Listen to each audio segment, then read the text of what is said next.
Pagpapalakas pa ng mga inisyatiba laban sa human trafficking naman ang ating pag-uusapan kasama si Department of Justice Undersecretary Nicolas Felix T. USEC in charge ng Interagency Council Against Trafficking. Magandang tanghali po, USEC T.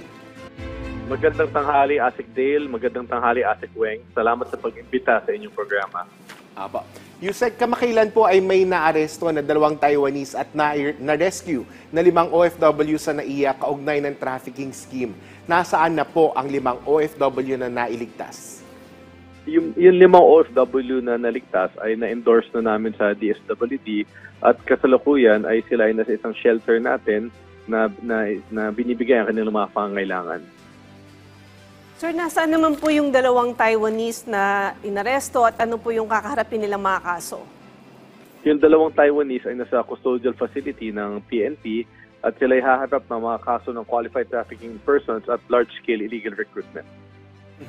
USEC, batay po doon sa report, ni-recruit daw ang 5 Filipino para magtrabaho sa online scam hubs sa ibang bansa. Paano po tinutugunan ng AYACAT ang emerging trend na ito sa human trafficking? Yung nakatoka dito sa trend natin ay mga iba-ibang task force natin ng IACAT. Isang halimbawa dyan yung NAIA Task Force Against Trafficking na kung saan yung mga iba-ibang agencies na relevant dito sa laban natin kontra human trafficking tulad ng DOJ, DFA, DSWD, PNP, NBI, BI at DMW ay nakikipag-ugnayan. Halimbawa, kukuha sila ng intelligence at gagamitin yung intelligence na lang upang ipag-isalba ang mga kababayan natin na maaaring mabiktima at arestuin ang mga trafficker. USEC, ano rin po yung mga hakbang ng pamahalaan sa mga hamon tulad nitong iba't ibang umuusbong na criminal networks at kahirapan sa pag-identify ng mga biktima? Dapat palakasin natin ang ating mga referral mechanism sa iba-ibang mga level.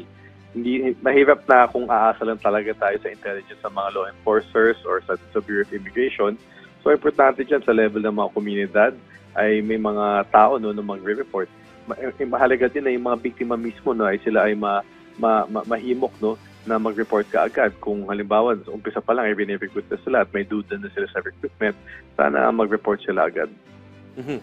USEC, paano naman po pinapalakas ng AYACAT ang information campaign para hindi maengganyo ang ating mga kababayan at ma-recruit sa mga scam hub?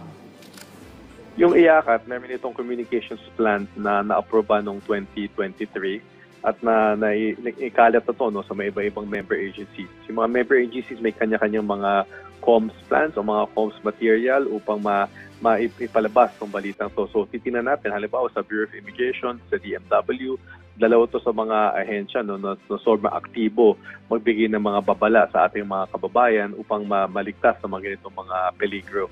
At syempre, ang IACAT din naman, hindi nagkukulang dyan. Kung makikita mo, ang aming website sa IACAT ay napaka-masigasig sa paglabas ng mga public service announcements tungkol sa mga ganitong peligro. At kasama na din yung pagre-report ng mga successful operation tulad ng pinag-usapan natin kanina na sana na magsilbing itong parang deterrent sa mga trafficker at sa mga kababayan natin na malagay sa ganitong mga sitwasyon.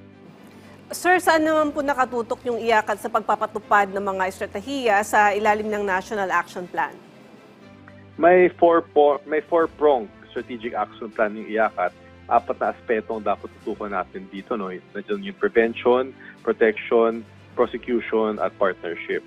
So sa usapin ng prevention, yung pinag-usapan na natin kanina, isang aspeto doon ay yung advocacy and communications. Dapat talaga mas mabuti pa namin maipakalat ang mga impormasyon tungkol sa trafficking at yung mga paraan ng mga kababayan natin na mag-report kung sakaling sila na biktima. Sa halang naman ng protection, nandiyan ang aming partner, yung DSWD, na talagang inaalagaan yung mga biktima ng human trafficking. So, sa prosecution, nandun kami at yung mga law enforcers na masigasig talaga namin na inimbestiga at pinananagot ang mga trafficker. At doon sa partnership naman, talagang hindi tayo nagkukulang doon. Talagang lahat ng mga maaari nating maging katuwang dito tulad ng mga LGU, ng mga pribadong kumpanya, ng mga NGO ay nakikipag-ugnayan tayo sa kanila ng madalas. USEC, para po sa mga biktima, paano po pinapabuti ng pamahalaan ang mga programa para po suportahan at tulungan ang mga biktima ng human trafficking? Maraming paraan yan na tumutulong yung pamahalaan sa mga biktima. ang nakatoka dyan ay ang aming co-chairperson sa IACAT, ang DSWD. Halimbawa, pag may mga biktima ng human trafficking, ay asa sila ng may makuha silang mga ayuda, tsaka mga livelihood assistance at psychosocial support mula sa DSWD. Tapos, pagtapos nun, no, ay binabantayan din ang kanilang reintegrate, no, sa lipunan, no, para di sila matraffic ulit. Nandiyan yung RRTP na division ng DSWD na nakatoka dyan. Para naman doon sa mga biktima na naglakas loob at magkaso dito sa DOJ at na umabot sa korte, nandiyan ang Witness Protection Program, no, pwede namin sila tulungan, may makukuha silang konti doon, at meron din tayong tinatawag na parang suporta doon sa Board of Claims. Okay. Maraming salamat po sa inyong oras, DOJ Undersecretary Nicholas Felix T.